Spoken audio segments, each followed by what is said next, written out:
नमस्कार। राज्य शिक्षा शोध एवं प्रशिक्षण परिषद बिहार पटना में आपका स्वागत है।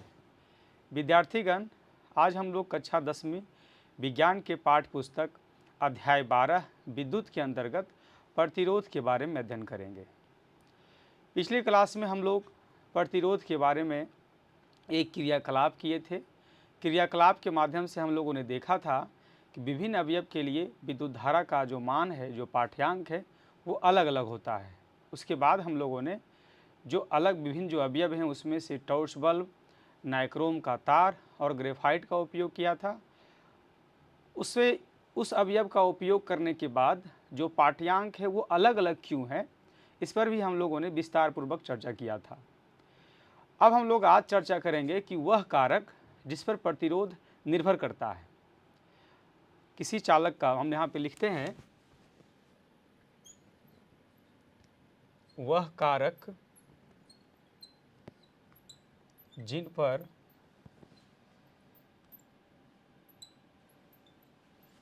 किसी चालक का प्रतिरोध निर्भर करता है।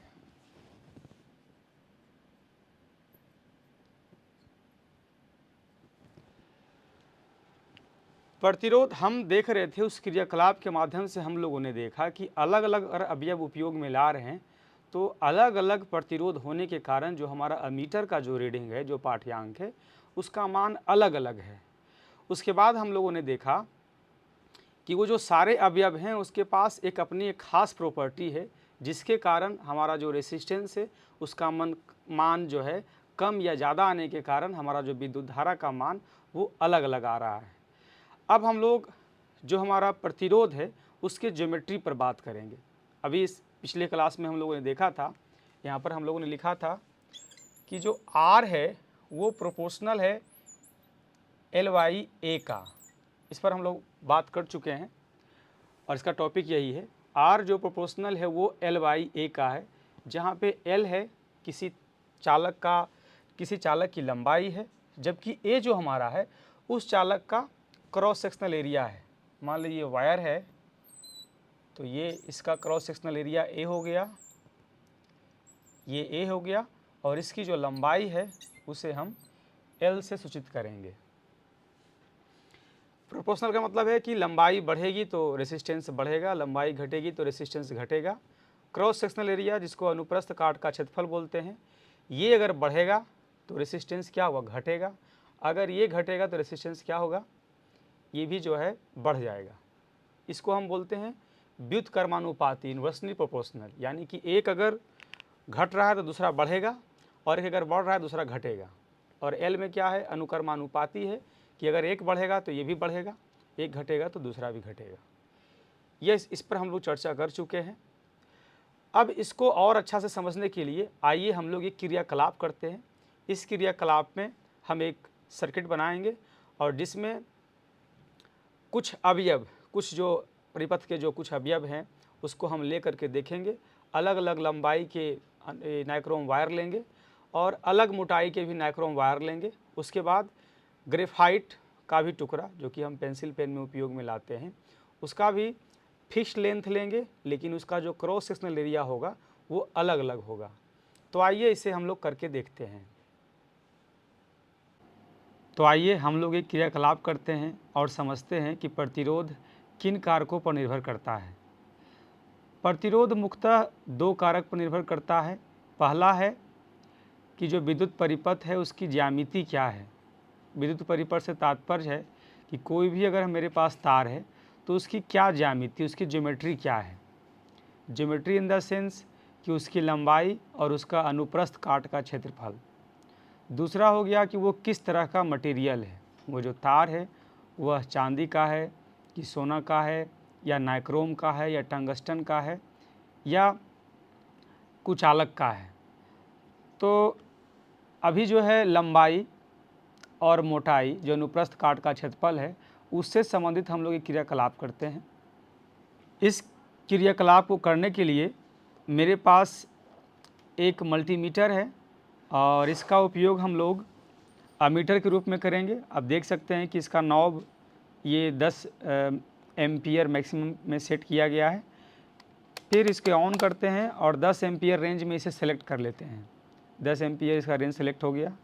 उसके बाद हमारे पास एक सेल है, एक बैटरी है जो 1.5 वोल्ट का है। इसका ये पॉजिटिव एंड और ये निगेटिव एंड है।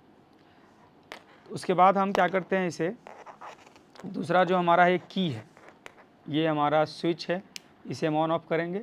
1 को अगर हम दबाते हैं तो ये ऑन हो गया और 0 को दबाएंगे तो ये ऑफ हो गया। उसके बाद जो हमारे पास तार है, तार के रूप में हमारे पास एक ये नाइक्रोम वायर है जो कि पतला है और इसी के लेंथ का हमारे पास इससे थोड़ा सा मोटा वायर है। आप देख सकते हैं कि ये पतला है थोड़ा सा और ये इससे मोटा है। और एक नाइक्रोम वायर है जो कि बड़ा है, इसी की मोटाई के बराबर है लेकिन ये बड़ा है। ये तीनों हो गया। इस तीनों तार का उपयोग हम अलग अलग विद्युत धारा को मापने में करेंगे।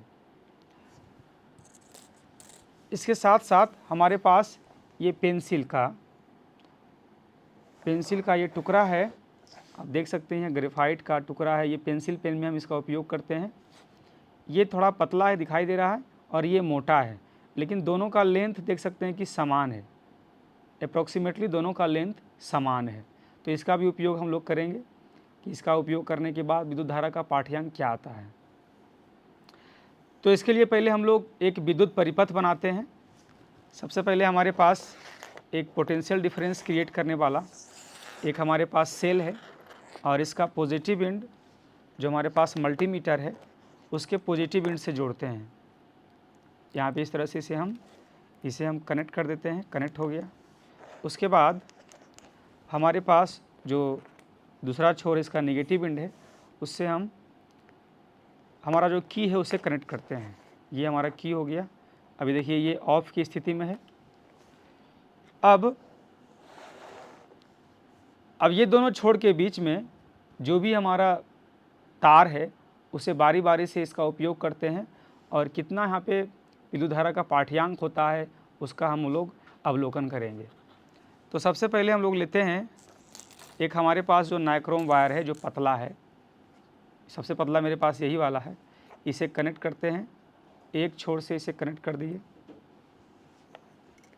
और दूसरा छोर इस प्रकार है। तो अभी हम लोग देखते हैं कि इसका पाठ्यांक क्या होगा।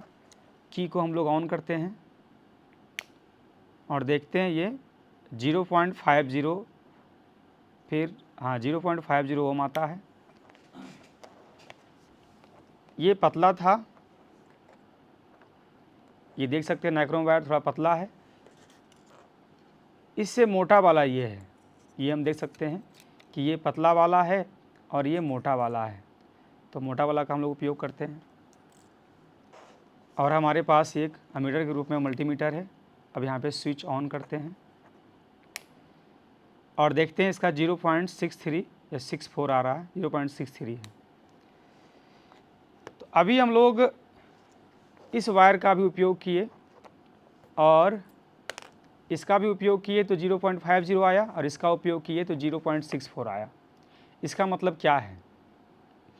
इसका मतलब है कि जब इस तार का उपयोग कर रहे हैं तो विद्युत धारा का मान कम आ रहा है। इसका मतलब है कि प्रतिरोध ज़्यादा उत्पन्न हो रहा है। विद्युत धारा का मान कम होने का मतलब है कि रेसिस्टेंस ज़्यादा है, तो रेसिस्टेंस जैसे ही बढ़ेगा विद्युत धारा का मान घटेगा। और इसी के लेंथ का आप देख सकते हैं अप्रॉक्सीमेटली सेम है। इसी के लेंथ का ये मोटा तार हम उपयोग कर रहे हैं। क्रॉस सेक्शन एरिया इसका बढ़ गया। तब देखते हैं क्या कि विद्युत धारा का मान बढ़ जाता है, 0.64 आ रहा है, 63 आ रहा है। इसका मतलब है कि रेसिस्टेंस कम हो गया। एक बात तो पक्की है कि अगर हम ये तार ले रहे हैं, दोनों उपयोग में ला रहे हैं, तो इसका क्रॉस सेक्शन एरिया अगर बढ़ जाएगा तो रेसिस्टेंस इसमें घट जाता है और इसका मोटाई कम है, इसलिए रेसिस्टेंस इसमें बढ़ जाता है। तो हम लोग जो बात कर रहे हैं, ज्योमेट्री की बात कर रहे हैं कि चालक एक ही है। मान लीजिए हम नाइक्रोम वायर ही ले रहे हैं, ये दोनों नाइक्रोम वायर हैं और दोनों का सेम लेंथ है, लेकिन मोटाई के कारण क्या हो रहा है, रेसिस्टेंस घट रहा है और बढ़ रहा है। इससे ये हुआ कि अगर अनुप्रस्थ काट का क्षेत्रफल को हम बढ़ा देंगे तो रेसिस्टेंस जो है घट जाएगा, और अनुप्रस्थ काट का क्षेत्रफल अगर घटा देंगे तो रेसिस्टेंस क्या होगा, वो बढ़ जाएगा।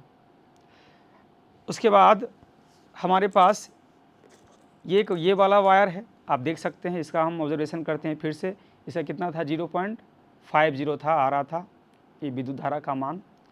अब हमारे पास एक बड़ा वाला वायर है, ये वाला देख सकते हैं, ये कितना बड़ा है। इसको हम लोग कनेक्ट करते हैं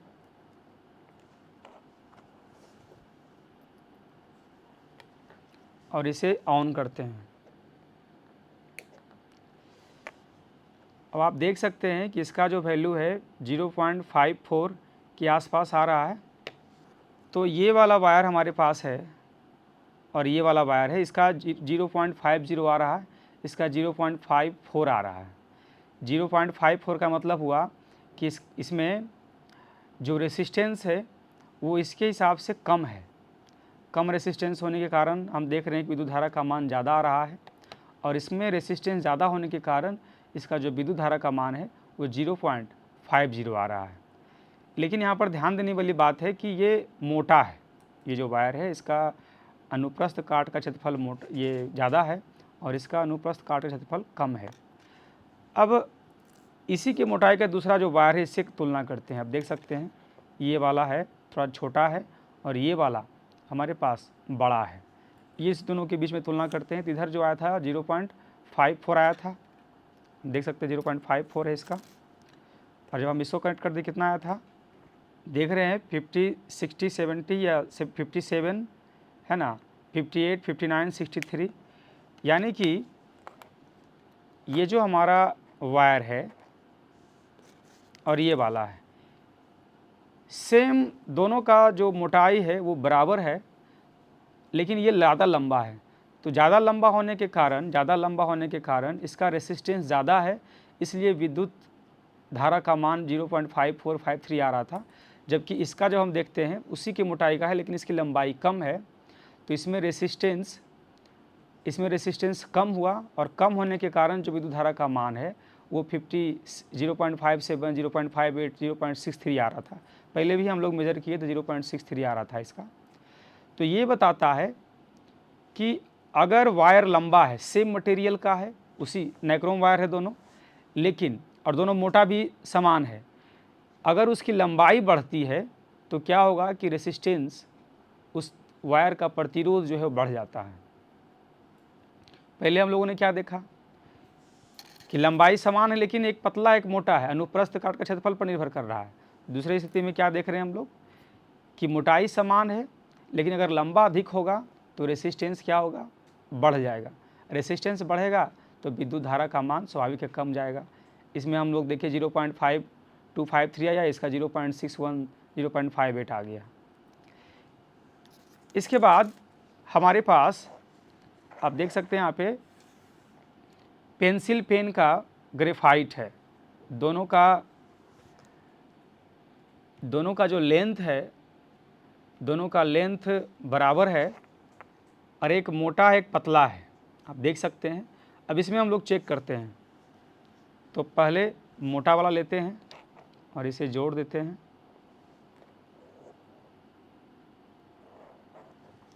अब यहाँ पे इसका रेसिस्टेंस चेक करते हैं, ये विद्युत धारा का मान चेक करते हैं।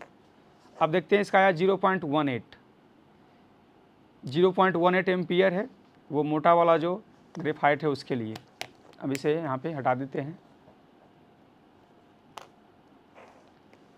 इसके बाद ये पतला वाला है, आप देख सकते हैं यहाँ पे कनेक्टेड है, ये यहाँ पे इसको कनेक्ट कर दिया गया है।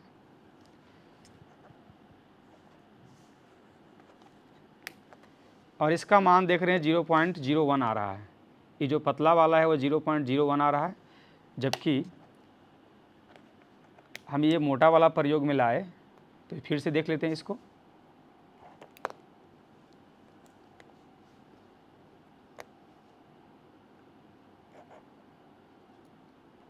देख सकते हैं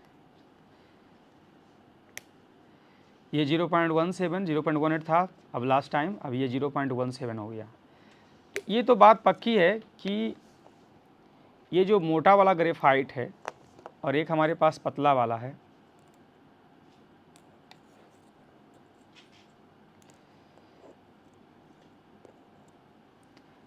ये जो मोटा वाला ग्रेफाइट है इसमें जो वैल्यू है वो 0.17 है।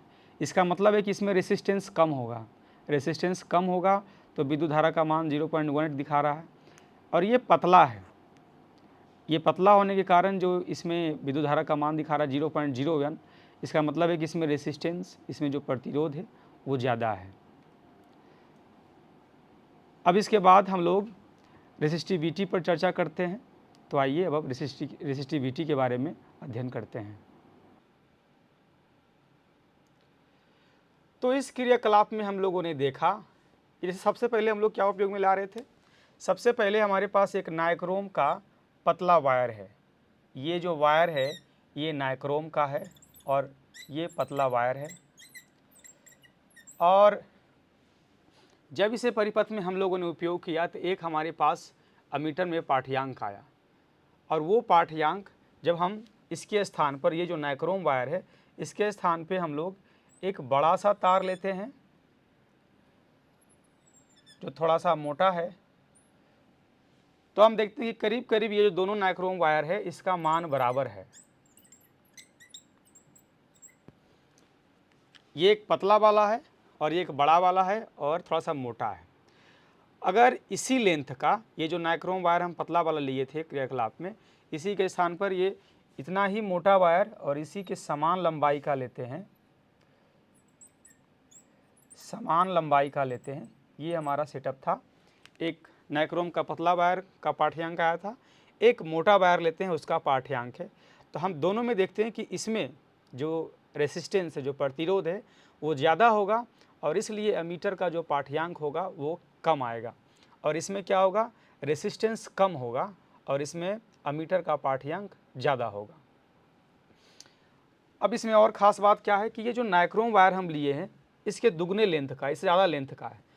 तो जब हम इसी मोटाई का, इसी क्रॉस सेक्शनल एरिया का दो नाइक्रोम वायर लेते हैं, इसमें क्रॉस सेक्शन एरिया दोनों का समान है लेकिन लंबाई इससे इसका ज़्यादा है, तो आप बताइए क्या होगा। हम लोगों ने देखा कि ये जो नाइक्रोम वायर है जो छोटा है इसका रेसिस्टेंस कम था, और ये जो बड़ा वाला नाइक्रोम वायर लेते हैं जिसका क्रॉस सेक्शन एरिया समान है लेकिन लंबाई ज़्यादा है, ये जो नाइक्रोम वायर है, ऐसा नहीं, ये नाइक्रोम वायर छोटा है और सेम क्रॉस सेक्शनल एरिया का है, और ये नाइक्रोम वायर बड़ा है और इसका जो क्रॉस सेक्शनल एरिया है वो सेम है।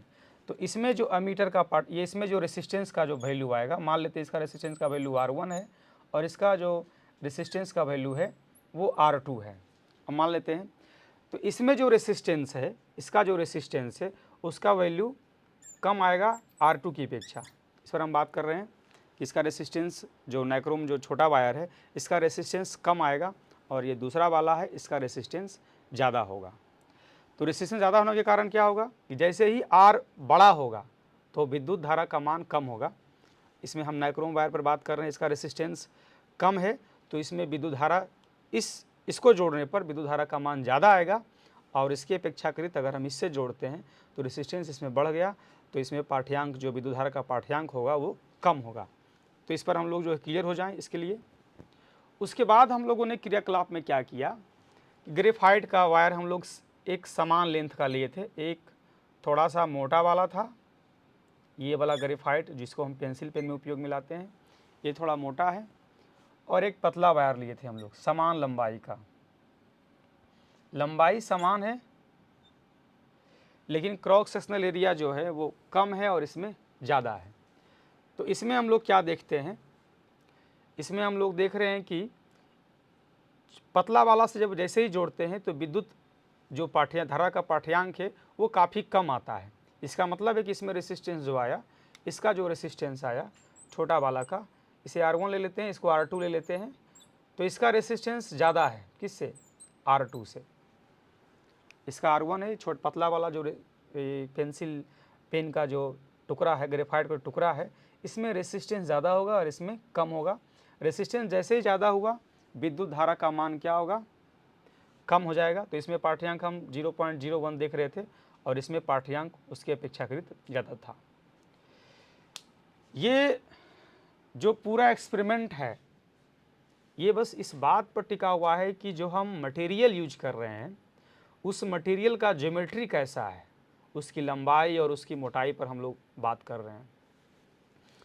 लंबाई और ये L से हो गया उसका लेंथ, A से हो गया क्रॉस सेक्शनल एरिया, इस पर हम सिर्फ बात कर रहे हैं।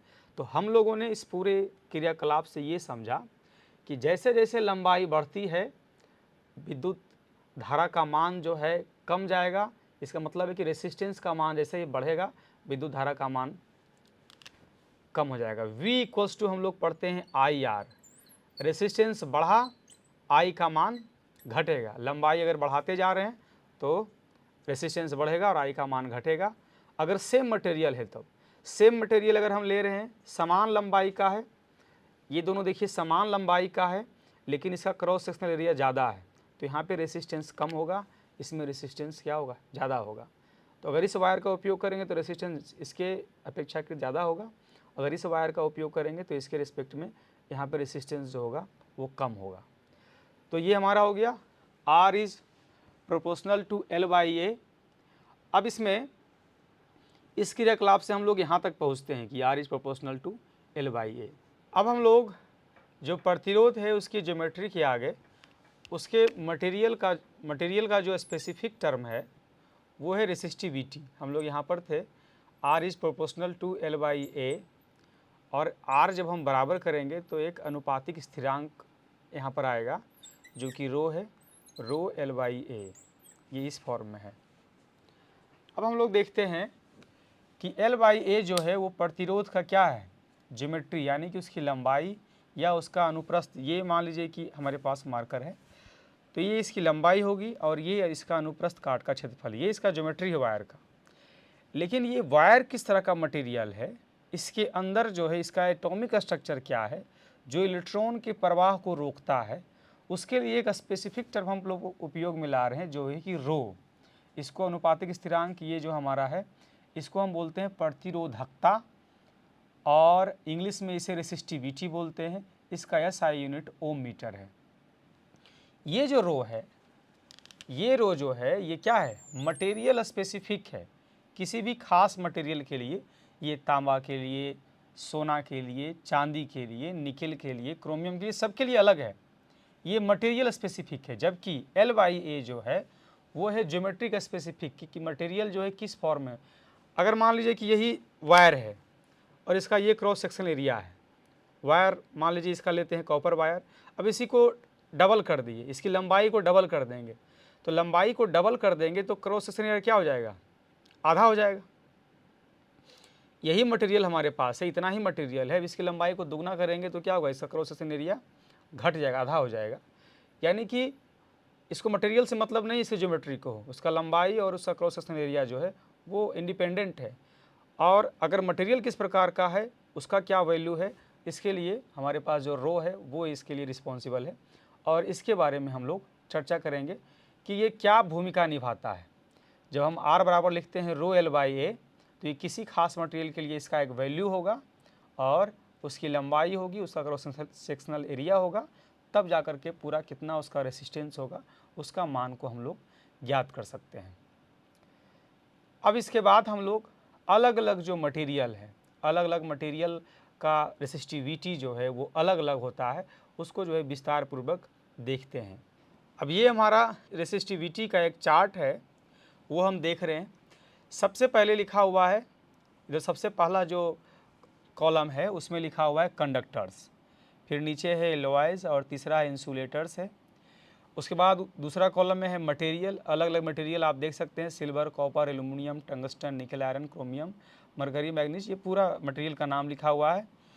और तीसरे कॉलम में दिया है रेसिस्टिविटी, जिसका जो मात्रा जिसे हम इंडिकेट करते हैं, जो उसका मात्रक है वो ओम मीटर है। हम लोग इसके पिछले क्लास में उसको देखे थे। अब जो पहला कॉलम जो पूरा रो लिया हुआ है कंडक्टर्स का, उसमें हम लोग बारी बारी से बात करते हैं। जैसे सबसे पहला मटेरियल है सिल्वर, सबसे ऊपर में है। ये जो पूरा हमारे पास जो लिस्ट है इसमें जो सबसे ऊपर है वो सबसे अच्छा कंडक्टर है, और जैसे जैसे हम लोग नीचे जा रहे हैं उस तरह से उसका जो कंडक्टिविटी है वो कम होता जाता है। अगले क्लास में भी इसके बारे में हम लोग पढ़ेंगे कि रेसिस्टिविटी अगर कम है तो कंडक्टिविटी क्या होगा, ज़्यादा होगा। एक दूसरे का क्या होता है, व्युत्क्रमानुपाती होता है। सिल्वर का रेसिस्टिविटी कम है तो कंडक्टिविटी क्या है, ज़्यादा है, मतलब कि इलेक्ट्रॉन उतना आसानी से एक स्थान से दूसरे स्थान तक मूव करेगा। सिल्वर के नीचे हम लोग उपयोग में लाते हैं कॉपर। कॉपर जो आज डेट में वाइडली यूज्ड होता है, हर घर में वायरिंग में, और ऐसे भी हम लोग अधिकतम जो है कॉपर वायर का उपयोग करते हैं। ये चीप भी है और अच्छा कंडक्टर माना जाता है। आप देख सकते हैं सिल्वर कितना है 1.60, ये जो स्टार है ये इंटू का साइन है यहाँ पे, इंटू 10⁻⁻8 ओम मीटर, ये सिल्वर का रेसिस्टिविटी है। और उसके नीचे हम लोग आ रहे हैं कॉपर में, तो 1.62 हो गया, वो 60 था, ये 62 हो गया, यानी कि सिल्वर से थोड़ा सा कम अच्छा कंडक्टर है कॉपर। उसके बाद कॉपर से जब हम एल्युमिनियम की तरफ आते हैं तो ये हो गया 2.63। एल्युमिनियम भी अच्छा कंडक्टर है। एक समय में जो भी गांव से गांव को कनेक्ट करने वाली जो तार थी जो इलेक्ट्रिसिटी को कैरी करती थी, उसमें एल्युमिनियम एक अहम भूमिका निभाता था। अब उसे हटा दिया गया है, एल्युमिनियम हर जगह वायर था, तो एल्युमिनियम का जो कंडक्टिविटी है वो कॉपर वायर से कम होता है। 2.63 आप देख सकते हैं, 1.62 है कॉपर वायर का, एल्युमिनियम का 2.63 है। बाकी जो इधर 10⁻⁻ कितना है, -8 के रेंज में है। फिर हम एल्युमिनियम से बढ़ते हैं आगे, तो किसका आ गया, टंगस्टन का आ गया। ये अचानक बढ़ जाता है, दुगना से भी ज़्यादा हो गया, दुगना से कम कर सकते हैं। टंगस्टन 5.20 है, 5.20 इंटू 10⁸ तो टंगस्टन का ये रेसिस्टिविटी है, ये बढ़ गया। अगर ये इसका मान बढ़ रहा है यानी कंडक्टिविटी का मान क्या होगा, घटेगा। फिर उसी तरह से निकेल है, निकेल का 6.84 है। आयरन का कितना हो गया, 10.0 है। आज के समय में जो हम लोग वायर एक स्थान से दूसरे स्थान पर जो वायर का उपयोग करते हैं वो आयरन का उपयोग कर रहे हैं। इसका कंडक्टिव, इसका जो रेसिस्टिविटी है वो 10.0 है। फिर नीचे आते हैं तो क्रोमियम है 12.9, मरकरी 94.0 और मैग्नीज का है 1.84। इसके बीच में एक जो वायर है टंगस्टन, ये थोड़ा इंटरेस्टिंग है। आज के समय में भी जो हम लोग बल्ब का उपयोग करते हैं जो हीटिंग इफेक्ट पर काम करता है, उसमें भी फिलामेंट में टंगस्टन का उपयोग करते हैं। टंगस्टन का उपयोग इसलिए करते हैं, इसकी रेसिस्टिविटी ज़्यादा है, रेसिस्टिविटी अधिक होने के कारण इसमें हीटिंग इफेक्ट वर्क करता है, लेकिन ये मेलिएबल नहीं है, आसानी से ये पिघलता नहीं है, इसलिए ये बल्ब के अंदर काम करता है और हमें उससे प्रकाश मिलता है। बाकी सारा मटेरियल का रेसिस्टिविटी भी हम लोग देख चुके हैं कि ऊपर से नीचे जैसे से आ रहा है रेसिस्टिविटी बढ़ते जा रहा है और कंडक्टिविटी क्या होगा, कम होगा। सिल्वर सबसे अच्छा कंडक्टर है, फिर धीरे धीरे जो नीचे आते हैं तो उसका मान घटते जा रहा है। अब हम लोग एलॉयज पर आते हैं, जिसको हम लोग हिंदी में बोलते हैं मिश्र धातु। कंडक्टर हो गया चालक और ये एलॉयज हो गया मिश्र धातु।